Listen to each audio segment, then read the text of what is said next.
আর রহমান, তারপর আর আসে না, তো রুকুতে চলে যান, এক আয়াত দিয়ে হবে।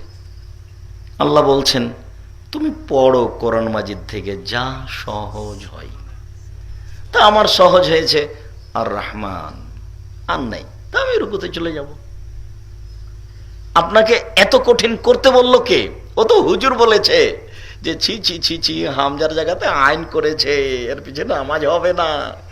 হুজুর জীবনে কোনোদিন শরীয়ত মেপে দেখেনি আসলে ঘটনা কি। উমর রাদিয়াল্লাহু তাআলা এক লোকের গলায় গামছা পেঁচে টেনে ধরে নিয়েছে রাসূলের কাছে। আল্লাহ রাসূল যেভাবে কোরআন মাজিদ পড়িয়েছেন তার উল্টা পড়ছে।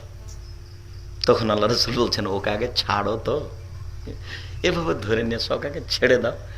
ছেড়ে যখন দিয়েছেন পড়ো পড়ো তো কোরআন মাজিদ, তো পড়েছে ওটা সূরা। উমর তুমি পড়ো তো, উমর পড়লেন রাদিয়াল্লাহু তাআলা। তখন আল্লাহ রাসূল বলছেন এটাও অবতীর্ণ হয়েছে, এটাও অবতীর্ণ হয়েছে। কোরআন মাজিদ অবতীর্ণ হয়েছে 7 লোগাতে। রংপুরের লোক বলছে অংপুর, রকে ওরা সরেও বলে অংপুর, আর আপনি বলছেন রংপুর, তো শব্দ তো একটাই। জি, পানিহানি। এই কোরআন যাদের উপরে নাযিল হয়েছে তারাও তো মানুষ না, তারা পশু। তো তারা তাদের ভাষাতে ধরে নিয়েছে কোরআনটা এরকম।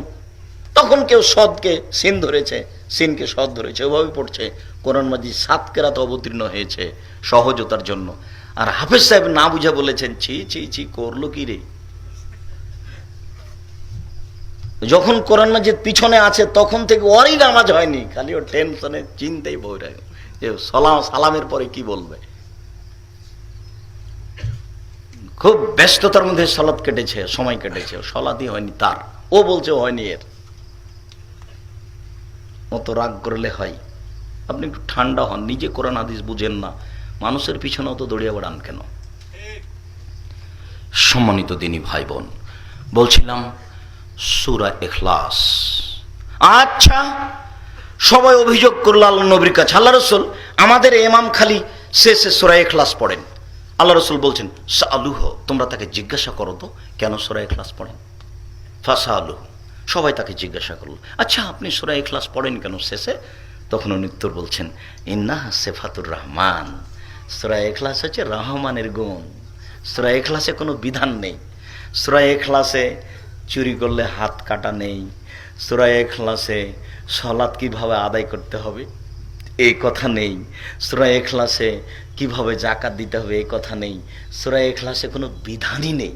সূরা ইখলাস কুল, হে নবী আপনি বলুন, কুল হুয়াল্লাহু আহাদ, আল্লাহ একক, আল্লাহু সামাদ, আল্লাহ নিরপেক্ষ মুখাপেক্ষহীন, লাম ইয়ালিদ, তিনি কাউকে জন্ম দেননি, ওয়ালাম ইউলাদ, তিনি কারো থেকে জন্ম নেননি, ওয়ালাম ইয়াকুল লাহু কুফুয়ান আহাদ, তার সমকক্ষ পৃথিবীতে কেউ নেই। একমাত্র রহমানের গুণ দিয়ে এই সূরাটা ভর্তি আছে, যার জন্য এক সূরায় কোরআন মাজিদের 3 ভাগের 1 ভাগ, যার জন্য 3 বার পড়লেই আপনার 1 বার কোরআন মাজিদ। সূরা ইয়াসিন 1 বার পড়লে 10 বার কোরআন মাজিদ পড়া হবে। নগদ মিথ্যে, হাদিস জাল। একটু পরে কথাটা আসছে কাছাকাছি, এর আগেই কথা শেষ করতে চেয়েছিলাম, কিভাবে একটু লম্বা হয়ে গেল। একজন লোক এসে বলছে আল্লাহ রাসূল ওই সূরাতুল ইখলাস, আমি সূরা ইখলাস ভালোবাসি। তখন আল্লাহ রাসূল বলছেন হুব্বুকা আদখালাকা লাকাল জান্নাহ, আল্লাহ তোমাকে এই ভালোবাসায় জান্নাতে দিয়ে দিবেন। সূরা ইখলাস, সূরা ফালাক, সূরা নাস। আয়েশা রাদিয়াল্লাহু তাআলা আনহা বলেন কানা রাসূলুল্লাহ সাল্লাল্লাহু আলাইহি ওয়াসাল্লাম ইয়াজিলা ফিরাবাসি, যখন আল্লাহ রাসূল বিছানায় শুইতে যাইতেন, জামা কাফাইহে, তখন 2 হাতকে জমা করতেন, ও নাফাকা ফিহিমা, একটু থুথু দিয়ে দিতেন, ওয়াকারা ফিহিমা, তারপরে তাতে পড়তেন সূরা ইখলাস, সূরা ফালাক, সূরা নাস। সুমিয়ামসাহু বিহিমা ওয়াজহু আলা ওয়াজহিহি ওয়া রাসিহি ওয়া জাসাদিহি, তারপর তিনি তার হাত দুটি মাথা থেকে মুখের উপর দিয়ে শরীরের উপর দিয়ে ঘোরাতেন, মাস্তাতা, যতদূর পর সম্ভব। এফালু যালিকা সালাসা মাররাতিন, তিনি এরকম 3 বার করতেন। তাহলে আবার সূরা ইখলাস, সূরা ফালাক, সূরা নাস, শরীরের মাথা থেকে শুরু করে মুখের উপর দিয়ে শরীরের যতটুকু হাত যায়, যতটুকু সম্ভব।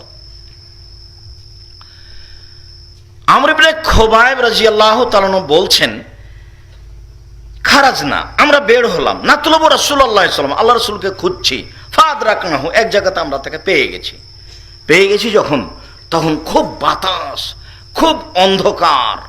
তখন তিনি বলছেন আমাকে, ইকরা, পড়ো। আমি বললাম, মা আকরা, কি পড়বো? ইকরা সূরাত ইখলাস, সূরাত ফালাক, সূরা নাস, এই সূরা তিনটি পড়ো। শোনো, যখনই সন্ধ্যা করবে, যখনই সকাল করবে, তখনই 3 বার পড়বে, এইটা 3 বার, ওইটা 3 বার। ইয়াকফিকা মিন কুল্লি শাইইন, যে কোনো সমস্যার জন্য যথেষ্ট। যে কোনো সমস্যাকে সামনে রেখে পড়ো 3টে, সকাল সন্ধ্যায়, তোমার কোনো সমস্যা থাকবে না। যে কোনো সমস্যা, সূরা ইখলাস, সূরা ফালাক, সূরা নাস, 3 বার। ইখলাস, ফালাক, নাস, আবার ইখলাস, ফালাক, নাস, আবার ইখলাস, ফালাক, নাস। ফজরের সালাতে ফরজের পূর্বে সুন্নাত পড়তে না পারলে কখন পড়তে হবে? ফরজ হলেই সুন্নাত পড়বেন ফজরের। আর যদি তখন পড়তে না পারেন তাহলে সূর্য ওঠার পরে। জি, ফজরের ফরজ সালাতের পরেই ফজরের সুন্নাত পড়বেন।